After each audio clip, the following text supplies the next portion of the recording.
तर दत्त जयंतीपर्यंत कोणत्या कोणत्या सेवा कराव्यात ते आज आपण बघणार आहोत। कोणी गुरुचरित्राचं पारायण करतं दत्त जयंतीपर्यंत, 21 दिवसाचं पारायण करतं, कोणी 11 दिवसाचं पारायण करतं, कोणी 7 दिवसाचं पारायण करतं। जसं ज्याला वेळ असेल जमेल तसं त्यांनी ते पारायण करावं। आणि नंतर कोणी स्वामी नामाचा जप करतो, दिवसाला 1 माळ करतं, कोणी दिवसाला 11 माळी करतं, असं 7 दिवस पण करतात, 21 दिवस पण करतात, कोणी तारक मंत्राचं करतं, अशा अनेक सेवा करतात। कोणी गुरुचरित्राचं पारायण करतं, कोणी 1 श्लोकी गुरुचरित्र पण करतात। असे अनेक पारायण करायचं किंवा सेवा करायच्या आहेत। सेवा केल्याने किंवा देवाची भक्ती केल्याने, कोणत्याही देवाची, दत्तांची करा, स्वामी समर्थांची करा, तुम्ही आणखीन तुमच्या आवडत्या देवांची करा, कोणत्याही देवाची भक्ती केल्याने कधीही आपले वाईट होत नाही। कधी कधी लोकांना वाटतं मी एवढी भक्ती करतो पण माझं हे असं होतं, कधी कधी माझं काहीच काम होत नाही, पण तसं नसतं, किंवा माझं फार वाईटच होतंय असं जे वाटतं ना, तसं काहीही नसतंय। आपण जे भक्ती करतो त्याचं देव आपल्याला फळ देतो। तुमचं फार मोठं नुकसान होणार असेल तर ते थोडक्यात भागतं। कधी कधी आपल्या सेवेमुळे हे आपल्याला फायदा होतो पण तो आपल्याला समजत नाही। कधी आपल्याला वाटतं की मी देवाला हे सांगितलं होतं की माझं हे असं होऊ दे, पण ते झालं नाही, ती मला गोष्ट खरं व्हायला पाहिजे होती असं वाटतं। पण ते काय आहे, ती गोष्टीचा तुम्हाला पुढे काहीतरी त्रास होणार असेल म्हणून ती देवानी गोष्ट केलेली नसते, किंवा स्वामींनी ती गोष्ट केलेली नसते। आपल्या चांगल्यासाठीच स्वामी करतात, ते सगळं आपल्या चांगल्यासाठीच असतं, आपल्याला समजत नाही। होतं भक्ती करून आपल्यावर येणाऱ्या संकटाचा वेग देव कमी करतो। देव आपल्या संकटाचं जे हे आहे ती तीव्रता कमी करतो। म्हणून कोणती ना कोणती तरी आपण सेवा करायची आहे देवाची।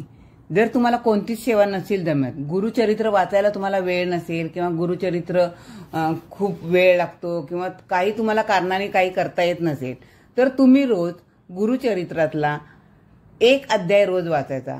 तो कोणता अध्याय? तर 9वा अध्याय।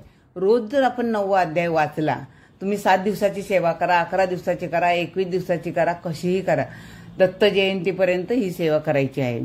रोज 1 9वा अध्याय वाचायचा। तो कोणत्याही वेळी वाचा, तुम्हाला सकाळी वाचा किंवा संध्याकाळी वाचा, जी वेळ ठरवाल ती एकच ठेवा शक्यतो, त्याच वेळेला तो गुरुचरित्राचा 9वा अध्याय वाचायचा आहे। आता हा अध्याय वाचल्यामुळे काय होतं, आपल्या आधी व्याधीवर आलेली संकट, सगळे जे काही दोष असतील ते सुद्धा आपल्याला नष्ट होतात। सुख आणि समाधान घरात प्राप्त होतं। त्याच्या पठणानं काय होतं, दुःख सगळं घरातलं निघून जातं। घरात नकारात्मकतेची ऊर्जा असते ती सगळी निघून जाते आणि सकारात्मकतेची ऊर्जा आपल्या घरात निर्माण होते। 7 दिवसाची सेवा करायची असेल तर पहिलं काय करायचं, मठात किंवा तुमच्याजवळ कुठं स्वामींचं मंदिर असेल किंवा दत्तगुरूंचं मंदिर असेल तिथं जायचं। जाताना 1 खडीसाखर आणि नारळ न्यायचा। स्वामींच्या समोर तो नारळ आणि ती खडीसाखर ठेवायची। स्वामींना आपलं मनोगत सांगायचं की मी या कारणासाठी, माझ्या ह्या मनातल्या इच्छा पूर्ण होण्यासाठी मी हे करत आहे, की त्यात तुम्ही मला यश द्या, असं त्यांना सांगायचं। आणि तो नारळ आणि खडीसाखर त्यांच्या पुढे द्यायची, त्यांच्यासमोर नतमस्तक व्हायचं आणि त्यांना सांगायचं की माझं हे काम पूर्ण होऊ दे, मी ही सेवा करतोय, माझ्या हाताने ही सेवा अखंडितपणे पूर्ण होऊ दे।